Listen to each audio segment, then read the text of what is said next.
बार फिर से मैं आप सभी के सामने उपस्थित हूँ बेहद महत्वपूर्ण टॉपिक के साथ।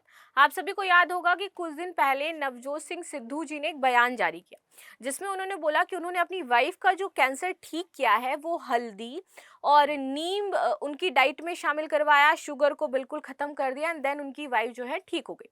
और वो 4th स्टेज कैंसर जो था उनका उनकी वाइफ को था और उससे वो वापस रिकवर करके आ गई। अब जैसे उन्होंने ये बयान दिया, बहुत सारे जो डॉक्टर थे बड़े बड़े वो अपोज करने लगे। उन्होंने एक पूरी विज्ञप्ति जारी करी जिसमें 262 डॉक्टर्स ने हस्ताक्षर किए। उन्होंने बोला कि आप इन बातों पर मत जाइए, आप पेशेंट का ट्रीटमेंट रोक दोगे तो पेशेंट की डेथ हो जाएगी। ठीक है, ये हम ये कह सकते थे कि ये चीजें हेल्पफुल हैं इसके इलाज में, लेकिन हम ये नहीं कह सकते कि इसकी वजह से ही वो ठीक हो गई हैं। ऐसे तो बहुत सारे लोग क्या करेंगे, उनको लगेगा कि भाई बहुत सस्ता इलाज है कैंसर, क्योंकि बहुत महंगा इलाज कैंसर का माना जाता है, और अगर नीम और हल्दी बहुत सस्ती हो तो हर जगह मिल जाएगी, और इतना सस्ता इलाज अगर होता तो हर इंसान करवा लेता। तो यहाँ पे बोला गया कि आपको भ्रमित नहीं होना इनकी बातों पर। हाँ, बहुत तरीके से कैंसर का इलाज किया जाता है, जिसमें रेडियोथेरेपी भी आपकी शामिल होती है और बहुत सारी थेरेपी होती है। इसमें एक डाइट थेरेपी भी होती है जहां पर आपकी डाइट पूरी तरीके से चेंज कर दी जाती है। तो अगर ये कहा जाता कि ये क्या है, आपके कैंसर से लड़ने में हेल्प करती हैं, तब तो ठीक था। लेकिन आपने क्या कह दिया, इनसे कैंसर ठीक हो जाता है। तो बहुत सारे लोग जिनको वाकई में नॉलेज नहीं, वो क्या करेंगे, पेशेंट का इलाज बंद करवा देंगे, हल्दी और नीम देंगे और अंततः उनकी मृत्यु हो जाएगी। ठीक है, तो इसी वजह से यहाँ पर उनके कुछ स्टेटमेंट्स हैं, उनको गलत बताया गया और कहा गया कि भाई ऐसा कुछ होता नहीं है, आप इस पर ना जाएं। बाकी आपकी इस पर क्या राय है, मुझे अवश्य बताइएगा। क्या नीम और हल्दी इतनी पावरफुल है कि वो कैंसर को खत्म कर सकती है या नहीं? आपकी राय इसमें महत्वपूर्ण हो जाती है। चलिए क्लास को शुरू कर लेते हैं, लेकिन इससे पहले आप सभी के लिए एक सूचना कि ISGS फाउंडेशन कोर्स हमारा 28 नवंबर से शुरू हो रहा है। जो भी बच्चे एडमिशन लेना चाहते हैं संपर्क कर सकते हैं। आगे आ जाते हैं। After Navjot Singh Sidhu video declaring wife cancer free, Tata memorial hospital, इतना बड़ा हॉस्पिटल है, उसके जो जितने भी एक्सपर्ट्स हैं, बड़े बड़े कैंसर एक्सपर्ट्स हैं, वो उनके अगेंस्ट आ गए हैं और उन्होंने बोला है कि ये अनप्रूवन रेमेडी है।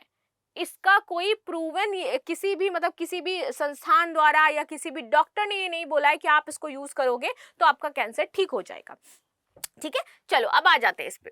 तो टाटा मेमोरियल अस्पताल के डॉक्टर्स ने नवजोत सिंह सिद्धू की पत्नी के कैंसर उपचार पर की गई टिप्पणी के बारे में एक बयान जारी किया है।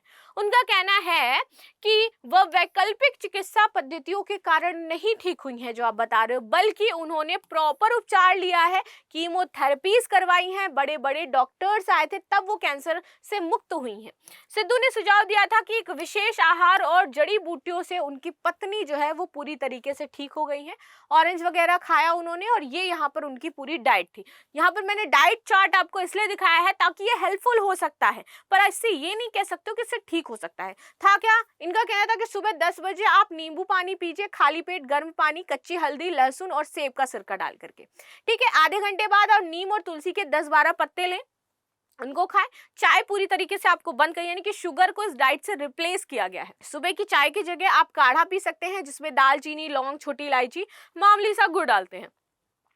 रात में आपको नट अखरोट खाना है, साथ ही साथ सफेद पेठे का आपको जूस पीना है, ब्लूबेरीज खानी है, ब्लैकबेरीज खानी है। ब्लूबेरीज के साथ चुकंदर, गाजर, आंवला का जूस और ड्राई फ्रूट्स खिलाएं और दिन के अंत में उबला जो किनोवा होता है, जिसको हम बथुआ भी कहते हैं, वो खिलाया जाए। ठीक है, किनोवे की जगह कई बार बादाम के आटे की रोटी व सब्जियां व सलाद भी आप खा सकते हो। तो ये यहाँ पर चीजें बताई गई हैं, इनकी डाइट जो प्रॉपर थी।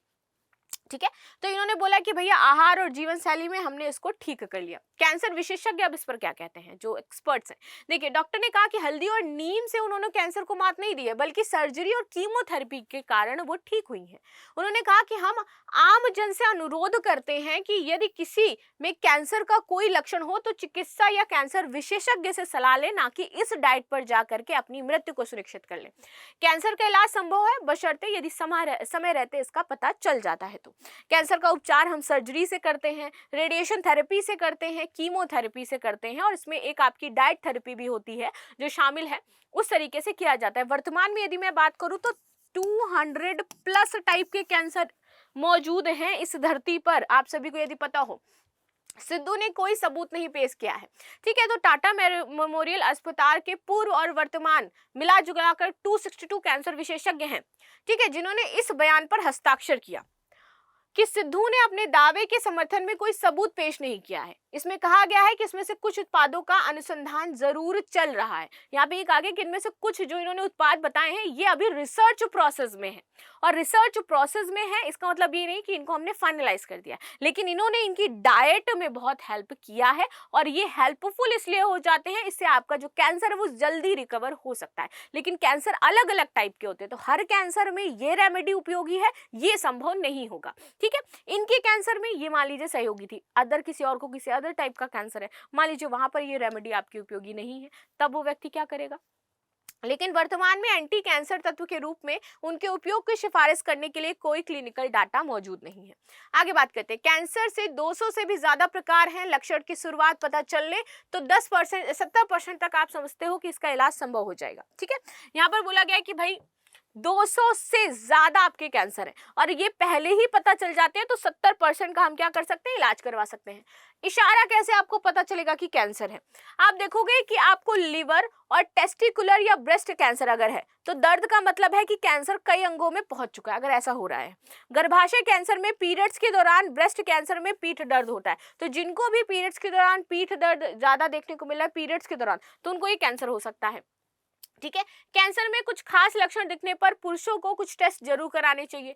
इसमें से क्या होता है आपका, देखो प्रोस्टेट कैंसर जो जल्दी ज्यादातर आपको ज्यादातर क्या जो पुरुषों में ही होता है, स्पेशली यहाँ पर पुरुषों के कैंसर के प्रकार बताए गए हैं तो वो देख लेते हैं।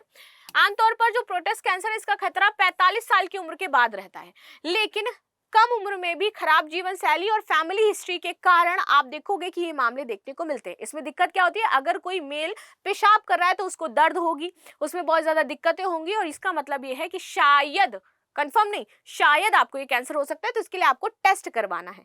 इसके लिए जरूरी जांचें हैं, डिजिटल रेक्टम एग्जाम होता है, प्रोस्टेट स्पेसिम एंटीजन होता है, ये आप करवाइए।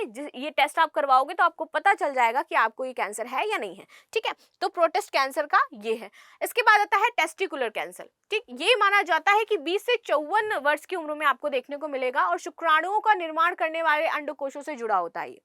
इसमें व्यक्ति को क्या करना है, अंडकोशों में भारीपन, सूजन और इनके आकार में यदि बदलाव आता है तो तुरंत आपको डॉक्टर से सलाह लेनी है और रूटीन में आपको टेस्टिकुलर एग्जाम करवाना है। टेस्टिकुलर एग्जाम आपको बता देता है कि आपको टेस्टिकुलर सेंटर है या नहीं है, कैंसर है या नहीं है। ठीक है, कोलोरेक्टल कैंसर, ये क्या होता है, ये आपकी बड़ी आंत में होता है, मुख्य कैंसर बड़ी आंत में होता है और महिलाओं के मुकाबले पुरुषों में ये ज्यादा होता है और 2 गुना खतरा माना जाता है कि पुरुषों को इस कैंसर से है। आंत का सिकुड़ना, इनके अंदरूनी सतह पर असामान्य रूप से बढ़ना इसकी शुरुआत है। सीटी स्कैन और कोलोनोस्कोपी तथा एक्सरे हो जाता है, उसको करवा के हम इसका पता लगा सकते हैं। आगे बात कर लेते हैं स्किन कैंसर। तो मेलानोमा स्किन कैंसर सबसे आम प्रकार है जो पुरुषों को भी होता है और मनुष्यों को भी होता है। इसमें आपको त्वचा पर उभरे किसी निशान या रंगत में यदि बदलाव दिखे, लंबे समय तक रहे, तो आप इसकी जांच करवाइए। ब्लड कैंसर, पसीना अगर अधिक निकल रहा है, थकान अधिक आ रही है, तो माना जाता है शायद आपको ये कैंसर हो सकता है। इसके लिए आपको सीबीसी यानी कि कंप्लीट काउंट टेस्ट करवाना पड़ेगा और कुछ मामूली जो चीजें हैं वो डॉक्टर से आपको जाननी होंगी, तो आपको पता चल सकता है आपको ये कैंसर है या नहीं है। तो ये था भाई कैंसर रेमेडीज, इलाज, लक्षण कैसे होते हैं। तो इन रेमेडीज पर हमें नहीं जाना है, हमें क्या है प्रॉपर डॉक्टर्स की सलाह लेनी है और घर में उपचार नहीं करना, वरना पैसे पेशेंट्स को बहुत ज्यादा दिक्कत हो जाएगी। बाकी आपकी क्या राय है मुझे अवश्य बताइएगा। तो मिलते हैं नेक्स्ट क्लास में, तब तक के लिए धन्यवाद। लाइक शेयर सब्सक्राइब करना बिल्कुल भी ना भूलें and thank you so much.